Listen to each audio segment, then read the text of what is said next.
Hello everybody, welcome to podcast 3 for the bass, and in this particular video I'm going to talk about shallow rocky sort of shores where you're looking to sort of scope ground to where's a good place to sort of try for bass.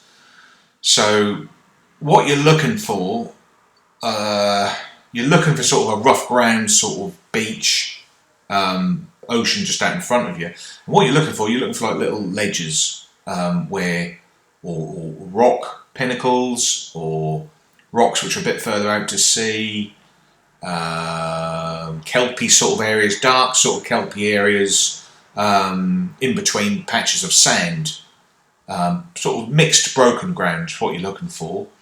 So I wouldn't necessarily sort of cast straight over just plain sand with your spinner, but I'm talking about areas. If you're fishing high water, you've got a bit of protection for your lures, and I'll go into that a little bit later.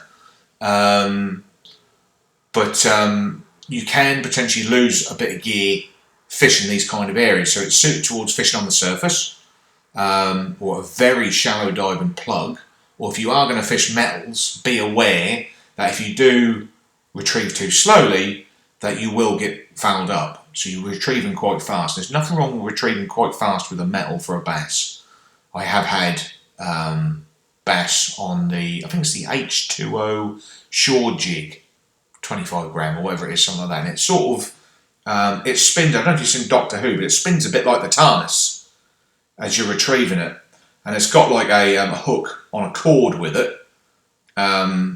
And there's no assist hook above it, but that sort of spins like this. And I've fished that because that's like all I had in my tackle box, and I've had to wound it in really fast to avoid it getting snagged up. But when you fish a metal lure with one single hook, don't panic if you do get hooked up in the bottom, especially if you've got some braid, because you can dislodge it. So I've had some good bass retrieving a metal quite quickly, but it's more suited towards like plugs. So on the ebb tide, right, let's say an hour and a half before low, an hour after turn of the tide, maybe fish for about half an hour, is a good time. And it's it depends what the tide's in. I prefer the water to be quite clearish for lures, but also there to be a bit of surf running. There's something about a bit of, when you're fishing on a sandy beach or over rocky areas, mixed ground. If there's a good surf running and it's still clear enough to fish with lures, that's a good number.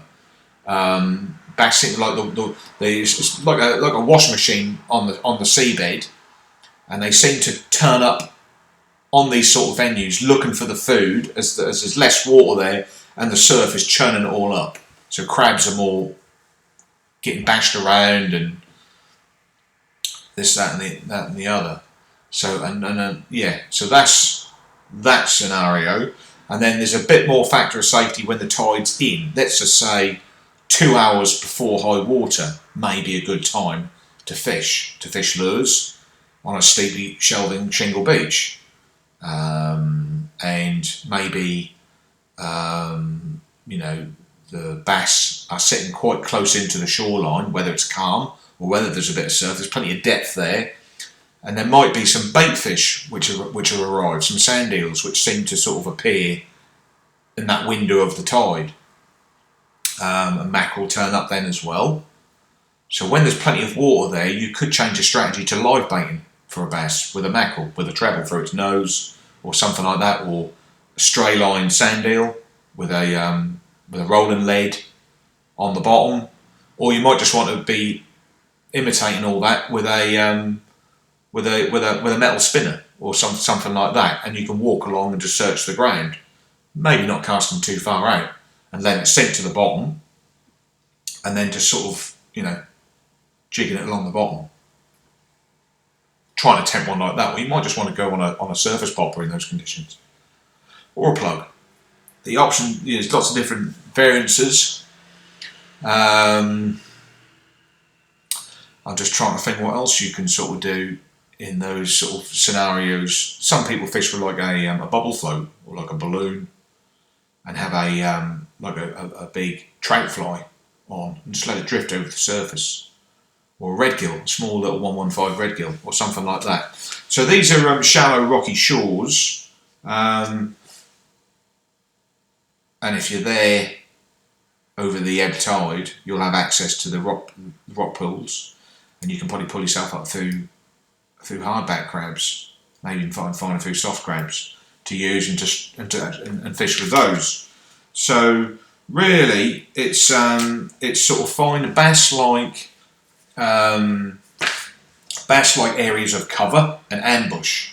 So in those areas, those rocky sort of areas, whether the tide is up or whether it's down or whatever, they seem to like which way the tide is going. If they can hide behind some rough ground, some pinnacles, they just sit there in ambush, waiting for these shoals of sand eel to come over. So they like to hide behind rocks and things like that. If you can cast to a rock down the leeward side of the tide would be a good place to go, because they'll be sitting there. There's a mark not far from where I live. That's a big at high water. There's a bit of a pinnacle there, and I've had a few small bass hiding behind that rock. You know what I'm saying? So depends where you are. One thing I would say, there seems to be a lot more bigger bass caught from the shore on the south coast of the UK, more towards sort of Sussex, Portsmouth, Portland, Dorset, that sort of way there. There seem to be some real sort of good places there to sort of go for some bigger bass. But they can show up all over, really. Bristol Channel, all sorts. Yeah, so if you're fishing rough ground, if you're not that experienced, expect to lose a few bits of gear. If you want to avoid losing gear, I would suggest fishing poppers. If the water's mucky and it's no good for poppers and spinners and things like that, then you can fish the same bit of gear, same bit of ground with bait. Maybe just stray lining with bait, like a whole crab, just flicking it out 10 or 15 yards over the peak period of the tide when you think the fish are going to be there, and fishing a whole peeler crab, straight hook, straight to your ledger rod, and not casting it too far. That's an option. Plugs are good to use. You can go in the evenings. Remember, if you're searching for your fish just over a certain period of the tide, try and time your run. Don't spend all day thinking, trying. Just try and identify a few peak couple of hours, which are prime bite times, and channel your energy then. So yeah, it's like all around the UK and Ireland. There's just you can pretty much get them everywhere, really. But tides are another thing. Another thing I'm just going to mention a bit about tides. What's worked for me: the new moon, the dark moon. When you look at the chart where all the tides are for the month, seems to be the most productive for all types of fishing for me. So not the full moon, the dark moon. Building tides, the bigger tides seem quite good for bass, and the few tides after the big tides are still usually pretty good as well. And just trying to think what else. With the big tides, you can run into a bit of weed. If you're bait fishing, it can be an issue. However, if you know a few spots which seem to sort of a bay which can keep you out of the main flow of the weed and the tide, then there you go, that's an option. Night time is a good time to target the lesser sort of areas of much tide as well. Just trying to think what else. Tides, the new moon, the biggest tide in the range. When you're looking at each tide which goes past, look for the one. Try and fish the tide which has got the biggest, goes down the most. The biggest tide in the range. That one seemed to pick off a few more fish as well. So yeah, don't be frightened to fish rough ground. you know. Live baiting, maybe choose a bigger fish. They do say if you fish big for bass, you've got a good chance of running into a bigger bass. I don't generally fish like that. I have done, not done very well. I'd rather just sort of fish for bass, and if there's a good one there, there's no reason why you shouldn't sort of take it. Like a whole peeler crab, big lugworm bait at night, you know. So yeah, but some people like fish with like a whole mackerel or whole dead mackerel or something like that, and then, you know, 12-pound bass has gobbled it up. You know what I'm saying? But with Facebook and Twitter and all these other places, there's so much you can see what other people catch in different parts of the country. It makes you realise what is actually out there and what, you know. But yeah, like I say, for your bass fishing, you want a bit of a surf run. Not so much that it's virtually unfishable, but you just want a little bit of white water. Do you know what I'm saying? To make it all churny and exciting.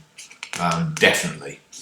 And I mean, that's pretty much it, really. You can fish off rocks. There's crab baits. You know, there just seems to be quite a lot of bass around at the minute. Remember that, you know, the take-home amount is still 2, I think, up to 42 centimetres. So, you know, stick to that. Don't take anything smaller. There's some morons out there. They don't even post it on Facebook. They just want shooting. They really are just complete morons. But we all know in life you're always going to get a few morons. But that's not the majority of people. So that's it. So that's pretty much the shallow rocky shores sort of fishing for bass and how I would sort of approach it. So that's podcast 3.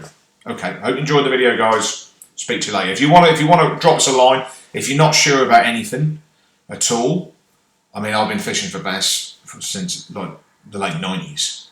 So, you know, I sort of, if you've got any questions or anything, or you know, just give us a yell, and I'll try and help you out if I can. All right, I'll see you later.